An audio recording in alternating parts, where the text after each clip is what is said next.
I'd like to begin by thanking the local organizers for organizing this fantastic meeting in this fantastic place and making us all so welcome. I'd like to thank the Society, all of the officers of the Society, for being so well run. This is amongst the best organized societies I've ever been involved in. Somebody asked me when I was asked to be a president of the Society, my first reaction was, what does the president have to do? And I immediately asked this question to the previous president, and I was told, nothing. All you need to do is give a talk. So that seems to me to be an extremely well-run society. You've made the job of being president a total pleasure, and I'm extremely grateful to the ASSC for existing, for sponsoring excellent work, and for doing it in such a pleasant and efficient manner. So I'm going to be talking about voluntary action and conscious experience, and I'm aiming to talk for around 50 minutes. So I'd like to just give you an outline of what I'm going to try and say. Talks, for me, always divide into three parts. So the first part is a fairly theoretical introduction to the question, really, of whether it's possible to talk about volition in the kind of way appropriate for this conference at all. I'm going to talk about the relationship between the processes of volition and our conscious experience. And then finally, I'm going to talk about sense of agency, particularly in the context of learning, because I think that we are not born agents. I think we learn to become agents. So first of all, can we talk about volition? Well, here is a very classic slide, which will not surprise any of you, and it shows at least two rather nice examples of the way that inputs are processed in the brain and produce outputs. The third picture might be doing that. I don't know what René Descartes would have self-analyzed. But the basic point is I want to begin with something extremely obvious. It's always a good idea to start with the obvious. So the obvious point is that we can think about the operations of the mind as being a black box which receives some inputs and which produces some outputs. And the outputs would typically be behaviors. Right? Now, let's think about how we can apply that to consciousness research. When I was thinking about how to talk to an audience of people interested in consciousness, I was reflecting on the meaning of the word consciousness, and it seems to me that we can distinguish a number of different approaches or aspects to consciousness which correspond to emphases on different parts of this input, central processing, output chain. So if you focus particularly on inputs and how we perceive the stimuli that impinge on our receptor surfaces, your view about consciousness will be dominated by sentience. It will be dominated by notions such as sensation and perception. If, on the other hand, you focus on the central processing within the black box, then you'll be thinking about keywords like integration, understanding, semantics, perhaps working memory. And if, like me, you are right at the end of the chain, and you're thinking about what people or animals actually do and the implications of that for consciousness, you're probably going to be looking at two particular features of our behavioral output, two particular features of our action, generativity and instrumentality. So I'm going to define those words as I go on, but generativity refers to the fact that we produce actions in the sense that we add something to the input when we act, and instrumentality refers to the capacity that our actions have to transform the world around us. And it seems to me that if we look at consciousness research, the early part of consciousness research was dominated by sentience, and now perhaps the pendulum is swinging a little bit more towards theories that focus on integration, understanding, and working memory. So there's an interesting secular change there. And I think I'm probably going to be working mostly within the sentience tradition. So what would the sentience tradition be in consciousness research? It would perhaps prioritize events rather than intrinsic brain modes. It would prioritize, if you like, the input event. This is both a neural and an experiential thing. And the project of studying consciousness through sentience really has two elements. The first one is you've got to know what the phenomenal content of the experience is. And the second part is that once you've defined the phenomenal content of experience, you might then begin to show how the neural processing that occurs as events are transduced at the receptor and carried forward to the brain along neural pathways, give us the particular phenomenal content that we have. So first of all, what's the content? And secondly, can understanding the brain help us to understand how that content comes about? And really, I think what I want to try and do in the next 40 minutes or so is to take an approach to our awareness of our actions, our conscious experience of our own behavior, which borrows some of the tricks that the history of consciousness research that focused on sentience and perception had. So I'm going to be trying to look at our actions as being neural and experiential events. I'm going to try to describe their phenomenal content and see if I can suggest where that phenomenal content might come from in terms of neural processing. So Dick Passingham in many ways was is my mentor in understanding the processes of voluntary action, although he's very careful never ever to use those words himself. He proposed a view of action generation, which is based on a distinction between two routes to action in the primate brain. On the one hand, we can make actions which are externally triggered in response to stimuli, like the reflexes from the Descartes figures that I showed you earlier. On the other hand, we, and other animals also, seem to be able to make actions which are not simply externally triggered by any single direct, obvious, and immediate stimulus, and are therefore labeled internally generated. So we can discuss whether this is a continuous dimension, as I've drawn it here, or a strict dichotomy. And really the point is that it's a useful way of thinking about what a voluntary action might be. A voluntary action then would be an action which is not a reflex, so a merely reflexive action clearly wouldn't qualify. And we end up with perhaps the slightly unsatisfactory practice of defining voluntary action by exclusion. It's not a reflex. So what does, quote, free will, unquote, mean? Well, I always use that phrase in quotes. I never use it unquoted because I'm not sure I know what it is. But it's clearly not a reflex. It's distinct from a reflex in some sense, opposed to a reflex.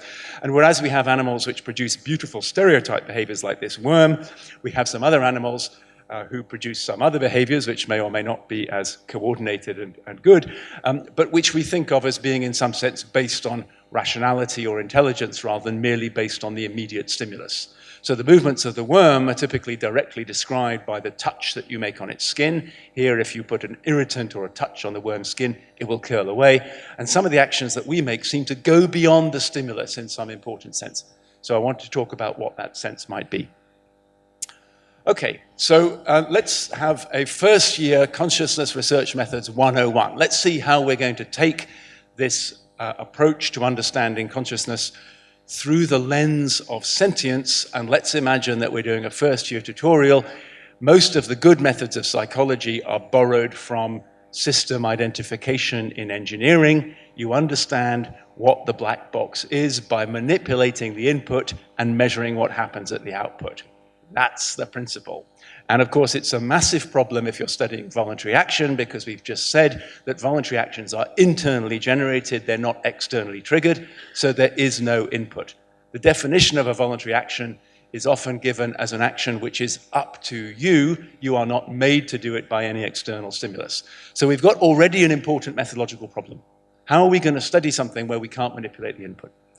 And one important line that has been taken historically is to look for neural markers of the black box process itself. Don't worry about trying to manipulate the input. Just see if you can understand the process. And the sort of notion of voluntary action was given its first dose of modern neuroscientific appeal by the discovery back in the 1960s by Kornhuber and Dieker of the readiness potential. So Kornhuber and Dieker noticed that prior to a voluntary action, which a person makes at a time of their own choosing, you can record a rather characteristic potential from the scalp using the EEG. And this potential is actually rather big. Sometimes you can even see it on individual trials, although very often it's averaged. And the important feature about this readiness potential is it has this ramp-like shape, which is an increasing negativity. So it's conventional in EEG to plot negative up and positive down. And this gradual increase that you see here is the negativity of the readiness potential. It begins, interestingly, often a second or so, perhaps longer, before a person begins to move, and it was taken by Kornhuber and Dicker as being some sort of neural marker of will. It spawned an intense interest in the idea that one could see precursors of voluntary action. There was a measurable neuroscientific process prior to voluntary action which corresponded to generativity. You remember that keyword that I used on the first slide. And here's some other work which has gone on to build on that tradition since. And this field really was blown open a couple of years ago by a paper by Aaron Scherger, which undermined the concept of the readiness potential as being a neural marker of volition. So this is a competence model, as I understand it, not a performance model. It's a demonstration that the readiness potential could be something else and not a neural marker of volition. It doesn't prove that the readiness potential is something else, but it could be. So Scherger noticed that if you take a simple random walk of neural noise, which is diffusing towards some threshold, and if the action itself is generated when this hypothetical internal neural noise reaches an action threshold, in a situation where people are instructed to make an action whenever they feel like it, then you can reproduce most of the critical features of the readiness potential. So the arrows here indicate the time when individual instances, individual experimental trials, if you like, of a random walk will hit this threshold. And they would correspond to the moments that people might choose for themselves. I'm going to make the action now. I feel like making the action now. And if you merely average the neural noise by which all of those random walks approach the arrow, approach the threshold crossing, what Scherger noticed is you get something which looks remarkably like the readiness potential. Now you'll notice this graph is illegible, and that's because Scherger plotted negative down and I flipped it to plot negative up, so it looks like the classic readiness potential. But in gray, you see something which says empirical, I believe, which is his recordings of the readiness potential in some healthy volunteer participants who are asked to make an action whenever they feel like it. And in black, you see a model which is fitted simply by averaging all of the random walks that you see on the left of the screen. So there's no specific process of volition before a voluntary action on this view. There's no such, if you like, thing as volition, and the timing of voluntary actions is random, not caused. Well, that's really a disaster. So moving on to the second lecture in our tutorial course on advanced consciousness research methods, not only is there no input, we don't even have a process that we can study either. There is no black box that we can look inside. And I think it's a quite interesting historical moment in the neuroscientific study of voluntary action, because people are trying to decide whether these stochastic models really provide everything that we need to say about voluntary action, or whether we need to have some process of volition in our cognitive ontology. So whereas the classical model, which I think is sort of deeply embedded in our culture, perhaps it's got a tinge of dualism about it, suggests that we have intentions which, following some decision, lead to neural preparation, which we can perhaps measure with the RP as a neural marker, and then this is what produces our body movement, our actual action. These stochastic models effectively suggest that there is no decision to prepare an action, rather there's a fluctuating neural noise which sometimes makes us act. And interestingly, Scherger, like many others before him, seems to leave open the possibility that there might be a late decision. After the fluctuation takes you to the threshold, maybe there's some kind of process which says, hey, Patrick, are you sure you really want to do that? The answer is often no. So I want to go back to the drawing board, and I want to ask, well, what is volition? What is this putative mental state which might be related to our capacity to make voluntary actions? And somebody challenged me recently to say what I meant by volition, and I struggled, so I drew up a table. These are all of the things which we seem to want of a theory of volition. So for me, it's axiomatic that volition should lead to movement. I'm not going to talk at all about voluntary control of thoughts or voluntary control of emotions. I'm going to talk about voluntary control of our movements. We've discussed the idea that volition means there's no external trigger. There needs to be some internal cause. The next 2 points are really important in philosophy. So in philosophy, a voluntary action is often one which is reasons responsive and outcome or goal directed. Voluntary actions are actions about which we can ask, particular kinds of why questions. The example that comes to my mind is from the terrible English joke, why did the chicken cross the road? To get to the other side. We're giving an explanation which goes some way towards voluntary action. This is an interesting one, which seems to be entirely contradictory to some of the other elements in the table. We often expect voluntary actions to be innovative or spontaneous or creative or have some certain transcendental je ne sais quoi to them. I'm not sure I understand that. And then the final point is there's always been this long idea that something about our voluntary actions is intrinsically related to our awareness. So those are the desiderata, if you like. And the point that I want to make is that, first of all, we can understand quite a lot of philosophy and ethics in the context of these psychological criteria for voluntary action. Isaiah Berlin, for example, distinguished between freedom from external constraint, and I think what that really means is that you don't have a very strong external trigger forcing you to do something. You don't have somebody, for example, holding a gun to your head. And freedom to, which means the freedom to act in accordance to your reasons and your values. The other thing which is interesting about this table is, as well as being relevant for philosophy, all of these features are also directly translatable into neuroanatomy. If volition exists and it has these properties, these are the kinds of connectivities you might expect the neural circuits and processes for volition to have with other brain functions. I'm not going to go through them, you can read them for yourself, but the point is that volition is at least potentially neuroanatomically respectable. That's the point of this table. Okay, so now I want to talk just very briefly about the idea that volition might be related to consciousness. And I just want to present one little result which feeds into the endless 50-year-old controversy about the readiness potential and our conscious experience. Now, here's an initial slide. I apologize for it being rather busy, but I wanted to bring out in my talk some of the specific issues about consciousness of voluntary action, which may differ from other fields of consciousness studies that you may be familiar with. Right. So the first thing about voluntary actions is sometimes we have an extremely intense experience of them. Sometimes it seems as though your whole life goes back to one action that you chose to make or you chose not to make. Sometimes it feels as though everything hinges on that one moment. And it occupies, that movement, that action, occupies a dominant place in your entire conscious life. Most of literature is describing that fact. Endless novels and plays revolve around one moment where one person chose to do something, and interestingly, they probably shouldn't have done. So this is the idea which, this is a phrase from Robert Keynes, self-forming actions, this intense vividity of the phenomenology of some particular moments, often experienced through memory. But there's a second sense in which we have phenomenology of voluntary action, because even although our actions are deeply automatic, in many cases, we're still aware of them. When you're riding a bicycle, you're aware that you're riding a bicycle. You're not aware of how you're riding a bike. You'll certainly know when it goes wrong. So you have to couple the vivid phenomenology of the significant moment with the background phenomenology of being in general control of your life.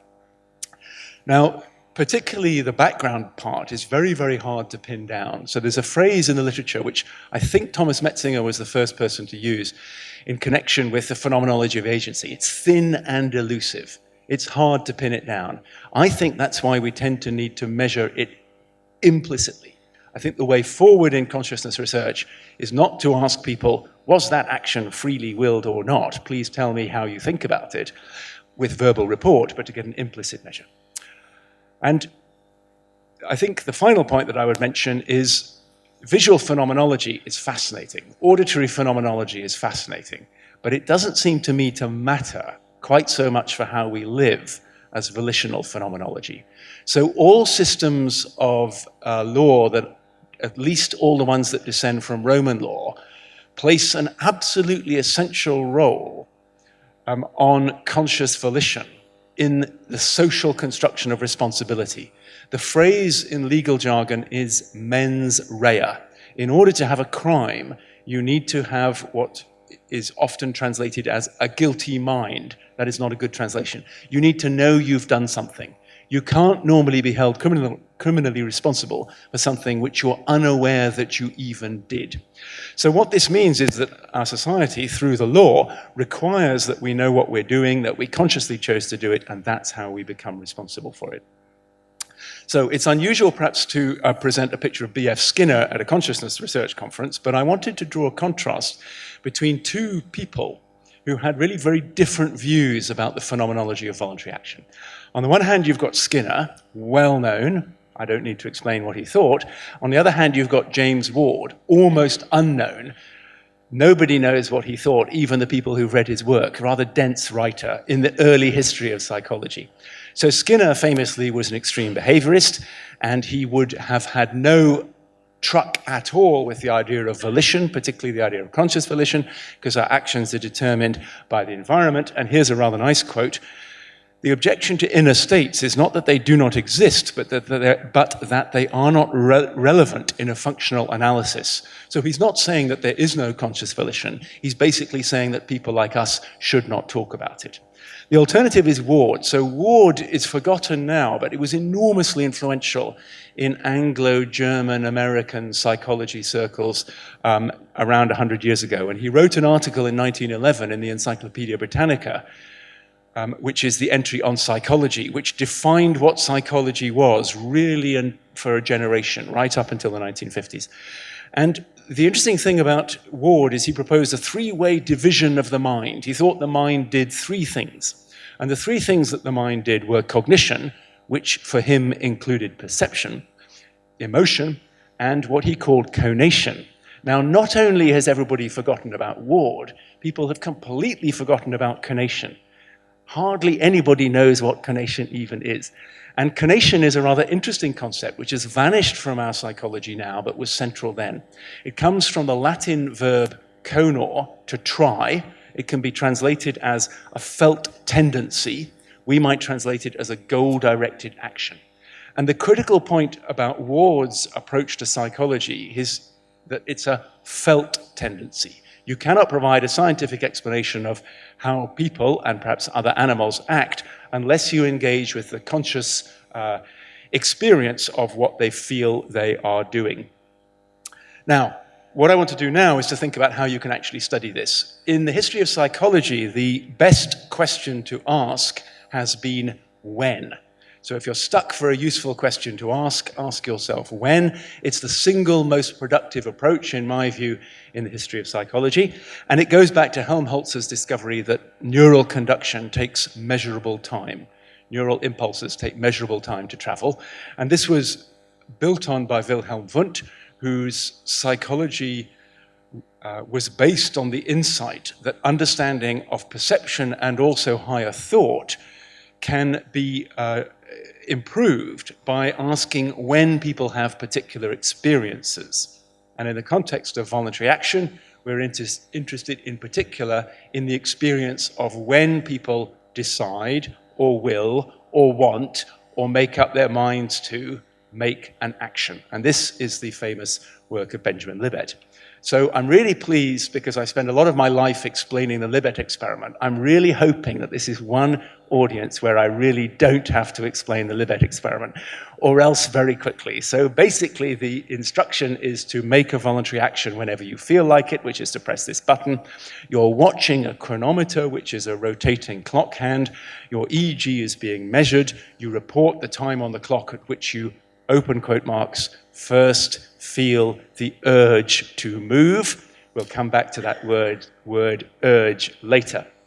And the finding is very simple, that your brain seems to begin to prepare the voluntary action at about the time the readiness potential begins, which will be over a second before movement, but you only seem to experience what Libet called conscious will, and therefore W judgment, a couple of 100 milliseconds before the button actually goes down. Time zero here is the movement onset. So it looks as though there's a problem, because although we go through our daily lives feeling as though we decide and then do, in reality it looks as though our brain is starting to organize the action long before we become aware that we've decided to do it. Lots of critiques about this. There's a great cottage industry, particularly in philosophy writing, demolition jobs on the Libet experiment. It's a quite good way to increase your CV. These are just some fairly obvious problems with the Libet experiment, and there's an interesting argument about whether it means anything at all. The critical thing that I want to focus on is that at the moment, the reaction to the Libet experiment has been to swing the pendulum entirely away from the idea of volition towards the idea that our conscious experience of our voluntary action is a sort of an illusion. So I associate this idea particularly with two great names, two great Daniels, Daniel Dennett and Daniel Wegner. And the critical argument suggests that our experience of generating our actions is a kind of postactive confabulation. So what would actually happen is that our brain would unconsciously generate our actions, which cause our bodies to move, and we know about our body movements from sensory feedback. So we can retrospectively reinsert back into the stream of consciousness the idea that, oh, Patrick, don't be frightened that your arm has gone up. You meant to do that all along, didn't you? It's okay. So we would retrodict experiences of intention to explain the funny things that we find ourselves doing. This is a really, really strong argument, and it's pretty tough to resist. And one of the reasons it's tough to resist is it's very largely true. There's no doubt that the mind plays these tricks, and there's no doubt that retrospective processes give us a strong content of our conscious intention. A large part of what we think we're doing comes from this process. The question is whether that's all that happens. Is there anything else? Is there any part of my experience of generating my action which is not postactive, but prospective? And I think there is. I think the best demonstration of it comes not from my own work, but by the work of Itzhak Fried, who stimulates the medial frontal cortex in the process of neurosurgical interventions for drug-resistant epilepsy. So this is a rather interesting class of data, which is only obtainable on a very small number of patients on the basis of clinical need, but the neurosurgeon is stimulating through pairs of electrodes in a grid implanted in the medial frontal cortex in order to make sure they cut out the right bit and don't cut out the wrong bit. And the interesting I should say that while this is happening, the patient is completely awake and is sitting still and is merely invited to report what they feel. And when stimulating through the SMA and pre-SMA type areas shown here in red, some patients will occasionally say things like, I feel an urge to move my right arm. Notice this word urge, which has got into the literature and cannot be got out. I would love to know whether the patient actually spontaneously use the word urge, or whether this is the doctor prompting them or translating what they actually said. These are clinical anecdotal situations, so it's rather difficult to get proper experimental data. We'll come back to that later. The interesting feature is that the patient has this experience which they describe using the words of volition, but they have not yet moved at all. They're completely still. So there's no way, I think, that they could retrospectively confabulate this feeling on the basis of what? They haven't moved. Why would they think they had an urge to move their right arm? Because the right arm is completely still, completely still. If you turn up the stimulating current, then there is, in fact, a movement, and it's typically, though not always, a movement of the same body part that they previously reported they had an urge to move. So that suggests that the centers in the brain that generate urge, whatever that is, conscious volition, lie on the main motor pathway. So I think that this gives us a good idea that conscious intention is a bona fide mental state. We can talk about it. We can, if you like, have a cognitive ontology that includes volition. We don't need to be over-frightened of it. It appears to have a specific brain basis, in this case in the medial frontal cortex. Other people think the parietal cortex. We can come back to that later. And it's triggered by a given level of neural activity. So it's a little bit like sentience. It's a little bit like the fact that if you stimulate in the occipital cortex, you might see a phosphene. Now, here's a challenge which is perhaps uniquely appropriate in this audience. These sensations that these patients are having are de novo sensations. I assume. I haven't had them. I'm lucky enough not to have had this operation. I don't know what they really feel. And I'm not sure anybody really does. Maybe they don't either, because they've never had them before, I assume. All we know is how they describe them. Here's a really great challenge for consciousness neuroscience. Find helpful neurosurgeons, work with them, see if we can actually understand in an experimental way, using appropriate protocols, what these de novo sensations generated by brain stimulation really feel like. All we have so far is hints. I wish we could do experiments here. Okay, right. I'm now going to talk a little bit about some of our own recent work, which seems to fit this idea that maybe we can admit talking about conscious volition, and maybe it does have a place in our ontology. And I want to pick up on a rather important, to my mind, study by Matsumoto Hallett back in 2008, who had this rather clever paradigm in which they asked people to make an action whenever they felt like it, and occasionally they would play a tone. So there's a random tone which occasionally occurs, and they add the instruction, if you're about to act when you hear the tone, then don't. Okay? So the person is making voluntary actions from time to time, and here is the density function, which shows the probability of action occurrence as a function of the time relative to the tone. So t is the time at which the tone occurs, and you can see there's a drop in the probability of acting immediately after the tone occurs. And that's because people are instructed not to make voluntary actions if they were about to make them, and then they heard the tone. So non-acting after the tone is a kind of report, a strange kind of report, of your conscious awareness of your own volition. And using that, it turns out that people seem to think that they're aware that they're about to make an action about 2 seconds, almost 2 seconds before they really move. So that's based on the resumption of the probability of actions here. So they developed a two-threshold model in which they proposed imagining some kind of signal, rather like a readiness potential, which builds up towards our voluntary actions, that we become spontaneously aware that we're about to act when this signal reaches a very high level. Perhaps it's into the primary motor cortex.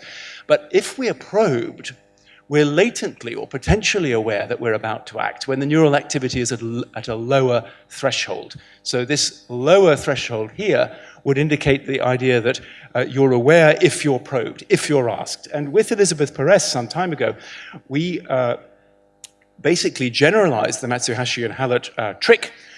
And now we're presenting, instead of tones, we're presenting a stream of letters, which are streaming past very quickly on the monitor, and your job is to watch the letters, and whenever you feel like it, make a voluntary action, just as in all of the Libet experiments and other similar experiments. And there's one other instruction, which is the really important one.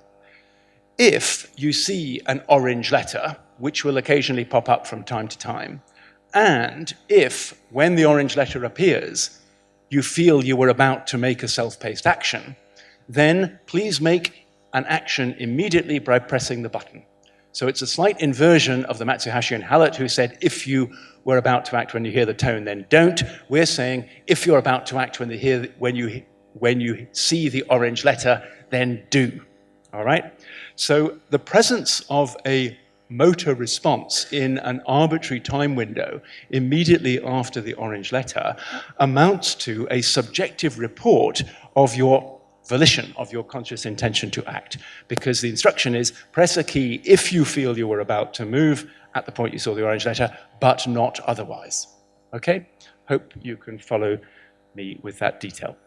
So there's only really one result from this study, and the result comes from looking at what happens immediately before the orange letters and remembering that some of these orange letters will shortly lead to a motor response, and according to the instructions in the experiment, that means that the person had developed the conscious feeling that they were about to make a self-paced action when the orange letter popped up.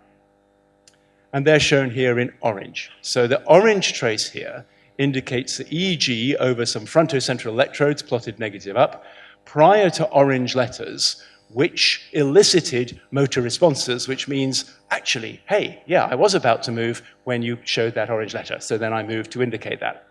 And the black line indicates what happens in the brain prior to orange letters, which were not followed by that motor response, which means that the orange letter did not interrupt any process of self-paced preparation for voluntary action or conscious volition at the time that it occurred. Now, you'll notice that these EEGs are ghastly. They're really noisy. It would be shocking to publish such noisy EEGs.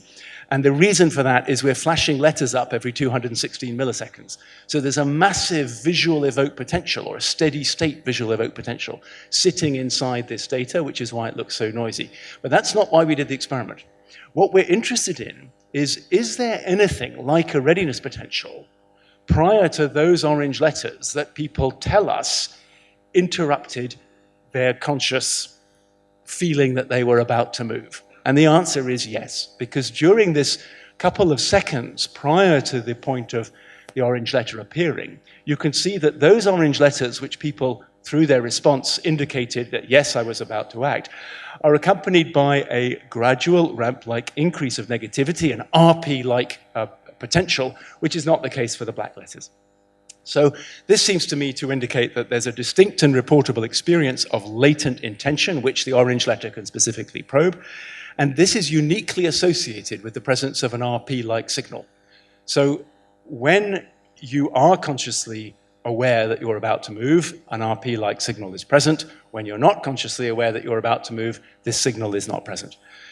Now, we don't know why people make self-paced actions. It may be that it's just a random walk. It may be that we can adopt a Schurger model. It could be completely stochastic, whether people make a self-paced action or not. But the development of the generative process that develops self-paced actions does seem to be associated with two things: a distinctive conscious experience and a negativity over the fronto-medial cortex. So that, I think, means that perhaps we should be a little bit less scared of talking about conscious volition than Skinner originally suggested. And I think that the neuroscientific view on central brain processing helps us to do that. Now, I'd like to just quickly check the time. And I think I'm okay. So I'm now going to talk in the final 10 minutes or so about something rather different, still related, I think, to our conscious experience of our own voluntary action, and possibly actually even more important than the debates over whether volition exists or not. So I'm going to talk about sense of agency, and I'm going to talk particularly about some rather recent work we've been doing in my lab about its relation to learning. Here is a lovely quote from Wittgenstein: "What is left over if I subtract the fact that my arm goes up from the fact that I raise my arm?" It's a beautiful question. Wittgenstein actually wrote it, as far as I can tell, ironically, because he also thought that it was a stupid question. He didn't think it was coherent, and he didn't really even want it to be asked. And I think he may have been a little bit too hasty in making that judgment, because at least one possible answer to his question is the sense of agency. So one of the differences between what happens when I raise my arm and what happens when my arm goes up is that I feel a sense of agency, a feeling that I'm controlling the arm movement in the first case, but not in the second. So I want to define the sense of agency as a conscious experience, a feeling that one controls one's own actions and, this is quite important, through them, events in the outside world. So one of the interesting things about the human mind is our sense of agency is potentially unlimited. We appear to be able to feel in control, not just of the movements of our own body, but of technology, of artifacts, of our environment, of other people. I can make you do something, right? So I can make something happen in your body through my action. I might, for example, ask you politely to do it, and then you might do it. That's amazing. There's a really astonishing, unlimited power of human agency. And if you look around you now, it seems to me that actually everything that you see is a product of human agency. There's really almost nothing natural here. The wood is lovely, but it was a product of human agency to turn it into this structures of this room. So what we've got then is some sort of cognitively powerful mechanism which allows us to go from intention to movement to outcome. Volition is the word that I use for the first part of this chain, and agency for the second. Now, we're going to be using the mental chronometry method once again to study the sense of agency, and I just want to tell you about some studies that we did now a long time ago where, using mental chronometry, it seemed to me that we had perhaps one of the first viable ways of scientifically studying this key feature of our background mental life with the intentional binding effect. So we're going to be doing studies where the clock hand is rotating, as in the Libet experiment, and the participant is invited to make a voluntary action, and the voluntary action now is really important and interesting compared to the meaningless and arbitrary actions of the Libet experiment because it has an external consequence. The external consequence of pressing this button is that you're going to hear a beep 250 milliseconds later. If you listen very carefully, you might even hear the beep. Well, no, but you can see it. So that is a beep which occurs 250 milliseconds after the self-paced actions that people make. And we're going to let the clock continue, stop in a random location, and in some blocks of trials, we're going to ask them, where was the clock hand when you pressed the button? We're not asking about will, we're asking where was the clock hand when you pressed the button. In other blocks of trials, where was the clock hand when you heard the beep? And this is the basis of an effect that we discovered many years ago now called the intentional binding effect. And I'll just take you through it rather quickly. There are a few control conditions that you've got to get to see why it's a measure of the sense of agency. The first thing we do is we have a block of trials where you're just watching the clock go round and you're not doing anything at all. And sometimes you hear a beep. And your job is to indicate where the clock hand was when you think you heard the beep. And people make a little error. We don't give them any feedback. We don't correct them. They make a little error.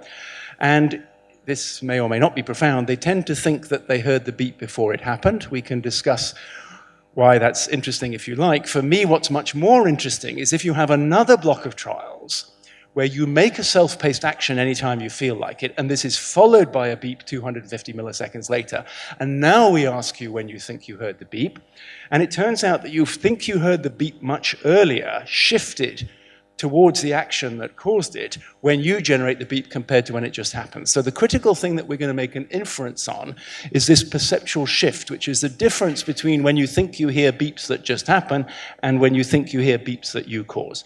And we can do exactly the same on the action side. So we have a block of trials where you make voluntary actions whenever you feel like it, and you say when you think you press the button. Another block of trials where you make voluntary actions, which are followed by beeps 250 milliseconds later, and you say when you think you press the button. And once again, you get a perceptual shift, but now the perceptual shift is in the other direction. Now people seem to think that the perceived time of the action is shifted towards the subsequent effect of the action relative to the baseline condition where there is no outcome, where there is no effect. All right? So just putting all of that together, in reality, the action and the beep are always separated by 250 milliseconds. We get an estimate of when people think just actions come and just beeps come, and those are these dashed vertical lines, which are baseline conditions. And then what we're actually going to make inferences from is the shift in the perceived time of the actions when it's followed by a beep, and the perceived time of the beep when it's followed by an action. And these are shifts in milliseconds from our original paper. They're small, but they're statistically reliable. And rather interestingly, they've actually got bigger over time.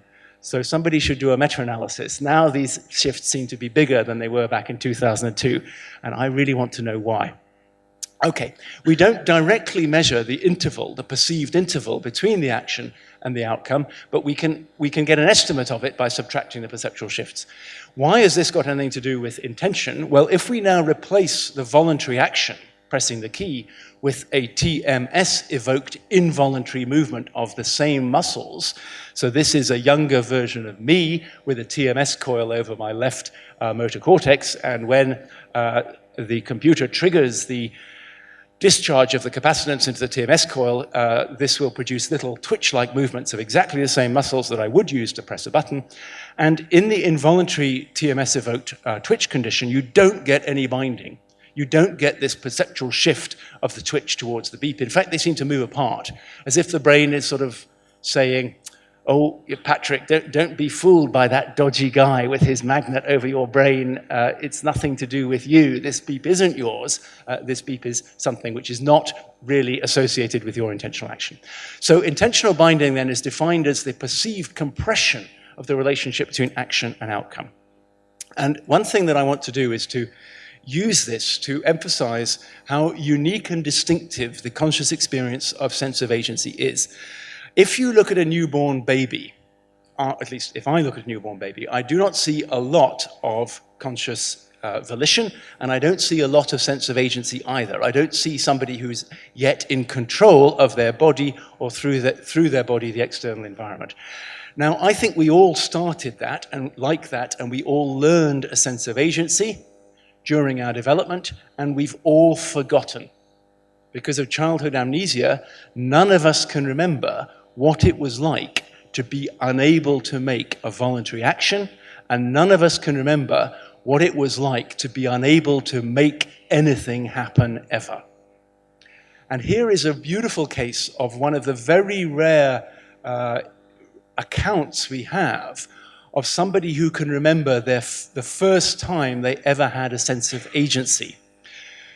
First time they ever had a sense of agency. So Christy Brown was an author and a painter in Dublin. And he was born with cerebral palsy, so he had very limited ability to move his body. And the only bit of his body that he could move voluntarily was his left toe, his left foot. And using his left foot, amazingly, he developed the capacity to paint and to write, and he became a rather famous figure. And there's an absolutely brilliant film about him starring Daniel Day-Lewis, and the film and the book are both called My Left Foot, because that was his window on the world. Now, Christy Brown can remember when at age 7 he first made a voluntary action, an agentic action, when he first had a sense of agency. So I'm not going to read the whole thing, but you can. And what he describes is the moment when he reached out and took the stick of chalk out of my sister's hand with my left foot. I held it tightly between my toes and, acting on an impulse, made a wild sort of scribble with it on the slate. Interestingly, he doesn't even describe this as being his voluntary action. He gives the impression that it comes from the chalk, not from him. But it's the first thing he ever did, and it's the start of his mental life. So that's the point at which he becomes a person. So the idea is that we discover a sense of agency, we do not remember pre-agentic states, and the sense of agency is somehow the trigger or the starting point for our mental life. Now, how can we capture that in the lab? So this is the last series of experiments. There are just perhaps 3 experiments, but there's only 1 slide per experiment. First of all, we're going to use the same idea as before, that you're making voluntary actions which produce beeps. But the experiment is twice as exciting because you can now press one button with your left hand or another button with your right hand. So it's even more exciting and interesting from the point of view of will. And what you will get in this experiment is if you press the button with your right hand, you'll have an 80% chance of hearing a low-frequency tone at 500 hertz and a 20% chance of hearing a high-frequency tone at 2000 hertz. And if you press with your left hand, then the opposite is the case. Now, the high-frequency tone is good. Beep is good, boop is bad. Beep means you make money, boop means you don't. So your job is to work out which key you ought to press to get a beep, right? So you're trying to produce these beeps, but they matter to you because they mean money. It's reward-guided decision-making. This is a reversal learning task, so the key that you need to press to get the beep switches unpredictably. So what this means is that if you press, let's say, with the left hand, you might get a beep, and that's good. I'll do it again. Press with the left, press with the left, press with the left. If you now get a boop, then what does this mean? Is this one of the 20% of trials which is a false alarm, which is just a probabilistic failure, or does it mean that the rule has changed and now you need to start pressing with the other hand? Let's suppose you keep going with the left, that's good. If you get 2 wrong in a row, then maybe it means it's time to switch. So you're always trying to work out, what should I do now? And we're going to ask you about the perceived time of the actions that you're making. Okay? I'm going to leave out the beeps for today. We can fit this with the reversal learning model, so I won't go into that for reasons of time. Now, the interesting result from these studies is, look at this. This is the time of the action on trial T+1, and you find binding of the action towards a subsequent outcome. So these columns here indicate the binding of the action towards a subsequent outcome, which we take as our implicit measure of a sense of agency, this feeling that you're compressing the interval between the action and the outcome. And I've separated these according to whether you got a positive outcome, a beep, money, on the previous trial, trial T, or a negative outcome on the previous trial, trial T. And you can see that you get stronger binding after an error. when you make a mistake, you seem to have an increased sense of agency, if you accept this as a measure of sense of agency, the next time. You get a post-error agency boost, or PEAB. We didn't believe it, so we did it again. So the top panel here is just a replication study, and the effect is there, and it's stronger. You get stronger binding following a negative outcome compared to following a positive outcome. But if you have the same subjects now performing a random condition where there's no rule at all about which key you should press, it's 50-50 whether you get money or whether you don't, the effect completely disappears. So there's something about the capacity to learn from errors which gives a strong sense of agency next time. And this is Robert the Bruce, and he's very relevant because he was the first independent king of Scotland. And he fought the English, and he lost, and his entire army were killed.